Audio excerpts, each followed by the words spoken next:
పాలయ మాం శ్రీరామ పాలయ మాం శ్రీరామ జయ భద్రాద్రీశ్వర రామ పాలయ మాం శ్రీరామ జయ భద్రాద్రీశ్వర రామ పాలయ మాం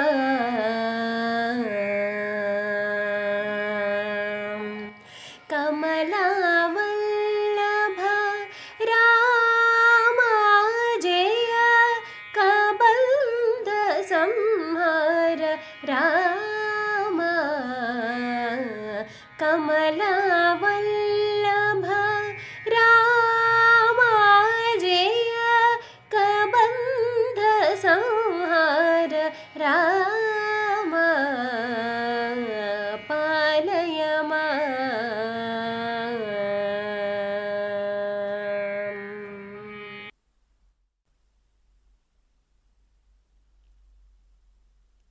శ్రీ శ్రవణం ఛానల్కి శ్రోతలందరికీ కూడాను మరొకసారి స్వాగతం.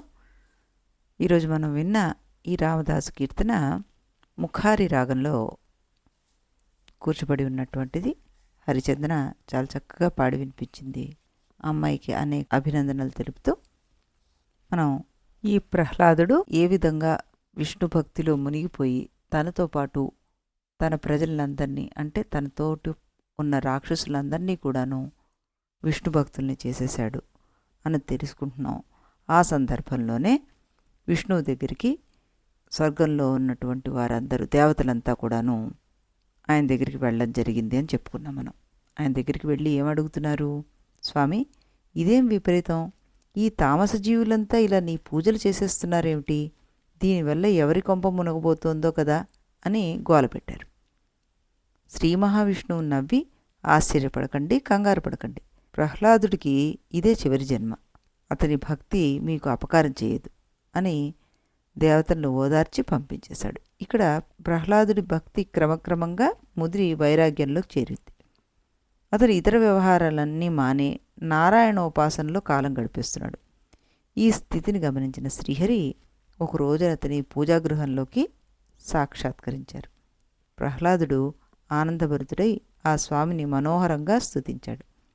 ఆ స్తుతి కోసమని వాల్మీకి మహర్షి వారు 33వ సర్గలో 19 నుంచి 26 శ్లోకాల దాకా కేటాయించేశారనమాట. ఆ స్తుతి శ్రీహరిని ఎంత ప్రసన్న చేసిందంటే, ఆయన దానవ వంశ చూడమని ప్రహ్లాద, జన్మించడం అనే దుఃఖం ఉపశమించిపోయేలాగా మంచి వరం కోరుకో అన్నారు. దేవా, అందరి సంకల్పాలను సఫలం చేసేది నువ్వే, అన్ని లోకాల్లోనూ ఉన్నది నువ్వే, కనుక ఏది అత్యంత ప్రశస్తమో దాన్ని నువ్వే అనుగ్రహించవయ్యా అంటూ ఆయనకే చెప్పారు. ప్రహ్లాద, సంసార భ్రాంతులన్నీ శమించి పరమపదమైన మోక్షం లభించాలంటే బ్రహ్మత్వ స్థితిలో విశ్రాంతి లభించేదాకా ఆగని ఆత్మవిచారణ కావాలి. అలాంటి ఆత్మవిచారణ నీకు లభించుగాక అని వరమిచ్చి తాను తరంగంలాగా అంతర్ధానం అయిపోయారు. ప్రహ్లాదుడు ఒక్కడే కూర్చునున్నాడు.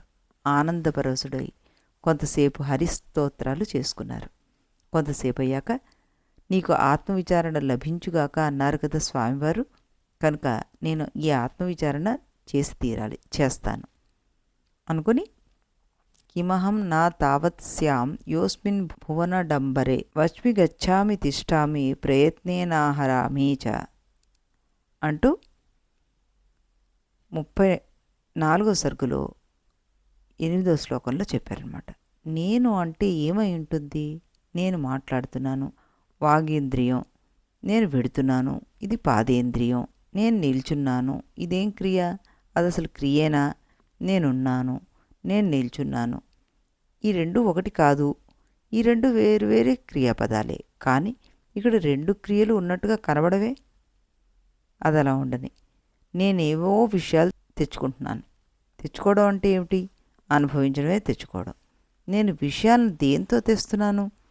చేతులతో, ఇది కరక్రియ, అంటే కరములంటే చేతులు. కానీ అనుభవించడం అక్కడితో ఆగిపోలేదు. కళ్ళతోనే రూపాన్ని తెచ్చుకుంటున్నాను, ముక్కుతో వాసనలు తెచ్చుకుంటున్నాను. ఇలా ఇంద్రియాలతో నానా రకాల విషయాలను తెచ్చేసుకుంటున్నాను, మాట్లాడుతున్నాను. కనుక వాగేంద్రియమే నేనా, నడుస్తున్నాను కనుక పాదేంద్రియమే నేనా, ఏ పని లేకుండా ఉన్నాను, ఉండడం అనేదే నేనా, అనేక ఇంద్రియాలతోటి అనేక విషయాలను తీసుకొస్తున్నాను. అలా ఇంద్రియాలతో విషయాలను తెచ్చే ముందు నేను మనస్సుతోటి చాలా ప్రయత్నం చేస్తున్నాను. కనుక లోపల ఉండి పనిచేసే మనస్సును నేనా, నేనెవరిని? నేను దేహం కావడానికి వీల్లేదు, గంధాన్ని కావడానికి వీల్లేదు, రసాన్ని కావడానికి వీల్లేదు. కనుక నేనెవరయ్యే వీలుంది అంటూ ఆలోచిస్తూ నిర్వికల్ప చైతన్యం యొక్క ఆభాసను నేనై ఉంటాను. ఇక్కడ ఆభాస అంటే భ్రాంతి వల్ల కనిపించే పదార్థం అని చెప్పుకోవాలి. నా వల్లే వాక్కు, కన్ను మొదలైన ఇంద్రియాలు ప్రకాశిస్తున్నాయి. కనుక నేను శుద్ధ చైతన్య స్వరూపిణి అని ఈ విధంగా ప్రారంభించి ప్రహ్లాదుడి యొక్క ఆత్మతత్వ విచారాన్ని వాల్మీకి మహర్షి 3 సర్గల పాటు విస్తరించేశారు. అందులో మొదటి సర్గ 34వ సర్గలో 115 శ్లోకాలు, ఆ తర్వాత సర్గలో 88 శ్లోకాలు, 36వ సర్గలో 80 శ్లోకాలతోటి ఆయన దాన్ని వివరించి రాశారనమాట.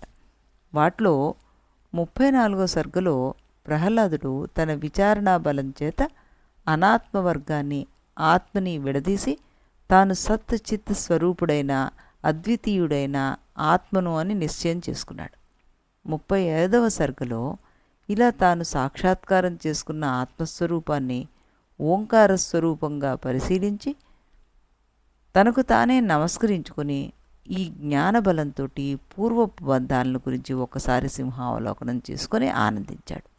36వ సర్గలో ప్రహ్లాదుడు ఆత్మప్రాప్తి వల్ల ఆనందపరవశుడై తనకు తానే నమస్కారాలు పెట్టుకుంటూ తనను తానే స్తోత్రం చేసుకుంటూ భర్తతో భార్య క్రీడించినట్లుగా తనతో తానే ఏకాంతంగా క్రీడించాడు. ఆత్మచింతన చేస్తూ చేస్తూనే నిర్వికల్ప ఆనందమయ స్థితిలోకి వెళ్ళిపోయారు. శిలా విగ్రహంలా కూర్చుండిపోయాడు. చాలా కాలం గడిచిపోయింది. అతని అసుర పరివారం ఆ స్థితిని గమనించి అతన్ని మామూలు స్థితిలోకి తీసుకురావాలని నానా రకాల ప్రయత్నాలు చేశారు. కానీ అవి ఏవీ ఫలించలేదు. రాజైన వాడిలా స్తబ్దుగా పడుండేసరికలా రాజ్యంలో అరాచకం మరింత పెరిగిపోయింది. దొంగలదే రాజ్యం అయిపోయింది, కండగల వారిదే అధికారం అయిపోయింది, స్త్రీలకు రక్షణ లేకుండా పోయింది. ఇది ఇలా ఉండగా అసుర రాజ్యం మీద దేవతల ఆగడాలు మరీ పెరిగిపోయాయి. అయినా ప్రహ్లాదుడు మాత్రం సమాధిలోంచి బయటికి రాలేదు. దానవులు పూర్తిగా నశించిపోతే మోక్షక్రమం దెబ్బతింటుంది అన్నది ఒక విషయం అన్నమాట. దాంతో జగద్రక్షకుడైన శ్రీహరి కార్తీక శుద్ధ ఏకాదశి నాడు క్షీరసముద్రంలో నిద్రలేచి లోకాల పరిస్థితిని ఒకసారిగా పరిశీలించి చూశాడు. పాతాళ లోకంలో రాక్షస రాజ్యంలో పరిస్థితి ఆయన అల్లకల్లోలంగా కనిపించింది. ఆయన ఆలోచించారు, అరెరే, నా అనుగ్రహం వల్ల ప్రహ్లాదుడికి ఆత్మానంద నిర్వికల్ప సమాధి చిక్కింది, కానీ రాక్షస రాజ్యం కాస్త చిన్నాభిన్నం అయిపోతుంది. రాక్షసులు బొత్తిగా లేకపోతే దేవతలకు జయేచ్ఛపోతుంది. దేవతలు సహజంగా సత్వగుణ ప్రధానులు కనుక వారికి ప్రాణభయము జయేచ్ఛ ఈ రెండూ లేకపోతే రజోగుణం పూర్తిగా అడుగంటి సత్వగుణమే సమృద్ధమై వైరాగ్యం పెరిగిపోతుంది. వారికి మోక్షం మీద కాంక్ష పెరిగిపోతుంది. దేవలోకం వరకు మంచి పరిణామమే, కానీ దీనివల్ల మానవలోకంలో వచ్చే పరిణామాలు మంచివి కావు. ఎందుకంటే దేవతలు మోక్షాసక్తులైతే వారు తమ భక్తులను ప్రోత్సహించడం తగ్గిపోతుంది. అది తగ్గిన కొద్దీ భూలోక మానవులకు సత్కర్మల మీద ఆసక్తి తగ్గిపోతుంది. దానివల్ల వాళ్లకు రజస్తమో గుణాలు పెరిగిపోయి ప్రళయం రాకముందే నశించిపోతారు. అంటే నా జగద్రక్షణాలీల దెబ్బతింటోంది. కొందరు ఈ రహస్యం తెలియక ప్రకృతి లయమే, అంటే ప్రళయంలో లయించిపోవడమే గొప్ప సిద్ధి అనుకుంటూ ఉంటారు. ఈ రకమైన ప్రకృతి లయం సుషుప్తి స్థితి వంటిది. అది తాత్కాలికంగా మంచిదిలాగానే కనిపిస్తుంది, కానీ స్థిరమైన మంచి కాదు. అది శాశ్వతమైన మోక్షము కాదు.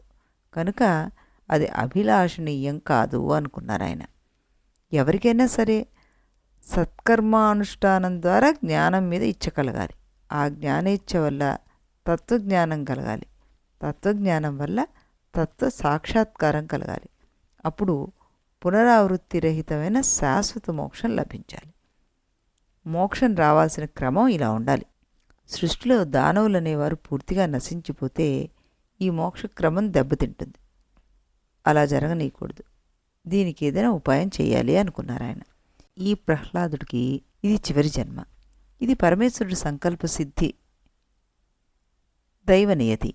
దీన్నెవరూ మార్చలేరు. ఇప్పుడు ఈ పవిత్రమైన ఈ ప్రహ్లాద శరీరం ద్వారానే నా జగద్రక్షా కార్యక్రమం సాగాలి. కనుక ఇతడు జీవన్ముక్తుడై కూడా అసంశక్తి సమాధిలో ఉంటూ రాజ్యపాలన చేయుగాక అన్నారు. ఈ దేహంతోనే ఈ కల్పం చివరిదాకా జీవించి రాక్షస రాజ్యాన్ని రక్షించుగాక. ఇతని ద్వారా మళ్ళీ దేవాసుర యుద్ధం సంభవించుగాక. తన్మే క్రీడా భవిష్యతి. ఇది నా ఆటగా సాగుగాక అనుకున్నారాయన. ఈ ప్రపంచం స్థిరంగా ఉన్నా నశించినా నాకు రెండూ సమానమే. కానీ ఈ రెండు క్రమబద్ధంగా జరగాలనేదే నా ఆలోచన. నా పనుల వెనకాల బుద్ధి అనేది లేదు.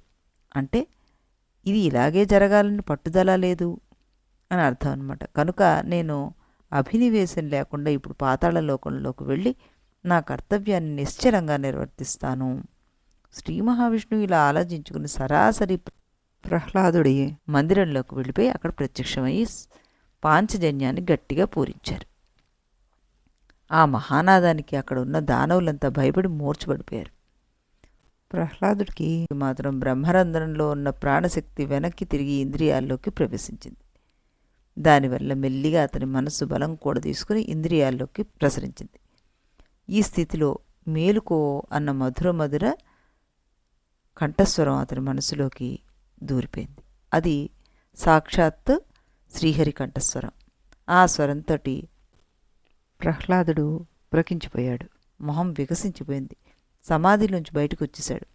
అది గమనించిన శ్రీహరి వెంటనే సాధో స్మర మహాలక్ష్మీం ఆత్మీయాం స్మరచాకృతిం ఖాండ ఏవ కిం దేహ విరామ క్రియతే త్వయా అన్నారు. ఏ సాధు పురుష, నీ రాక్షస రాజ్యలక్ష్మిని స్మరించుకో, నీ దేహాన్ని స్మరించుకో. అకారణంగా దేహత్యాగం చేయడం ఎందుకు? నహవై సశరీరస్య ప్రియా ప్రియరో అపహరతి అస్తి.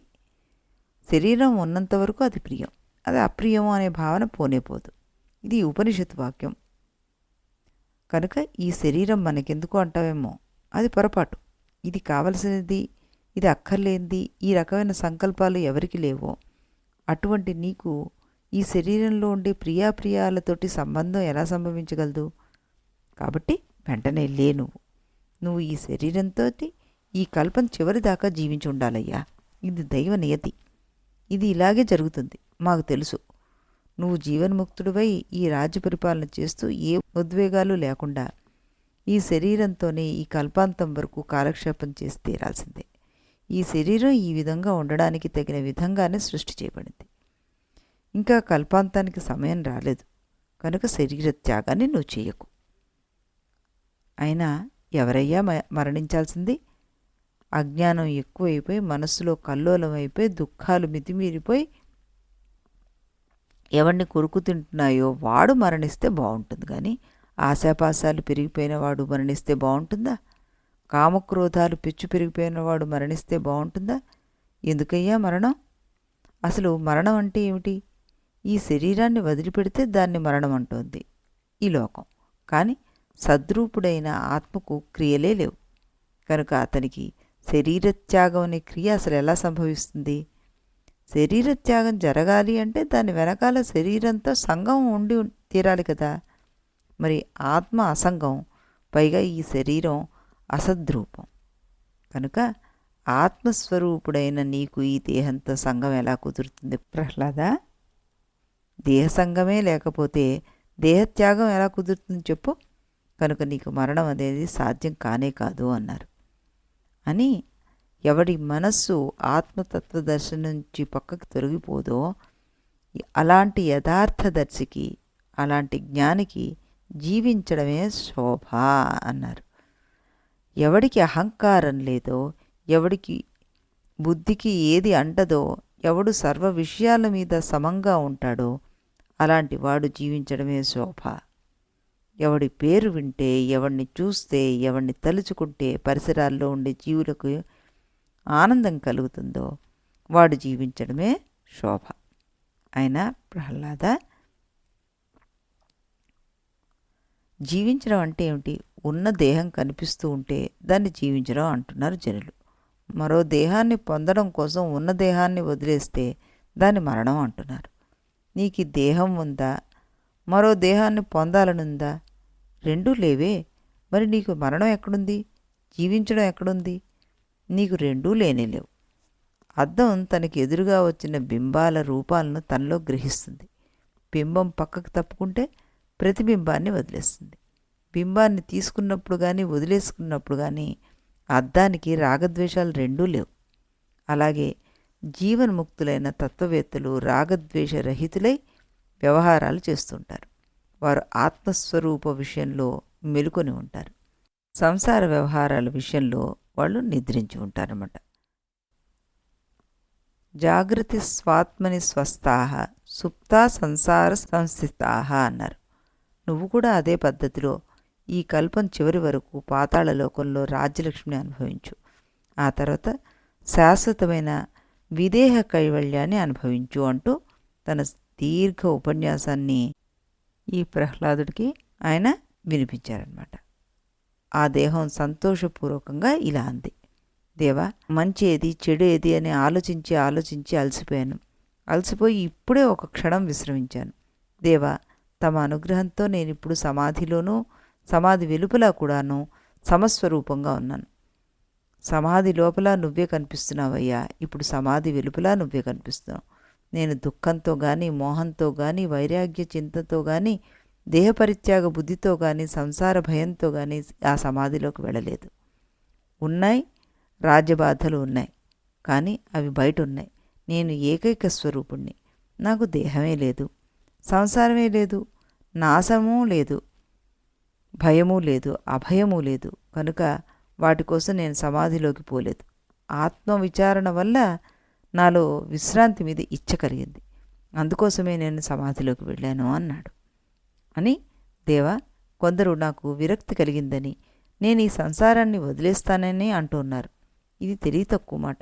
ఎందుకంటే ఈ ఆలోచన వారిలో కొంత సంతోషాన్ని, కొంత విషాదాన్ని, ఎంతో కొంత వికారాన్ని కలిగిస్తుంది.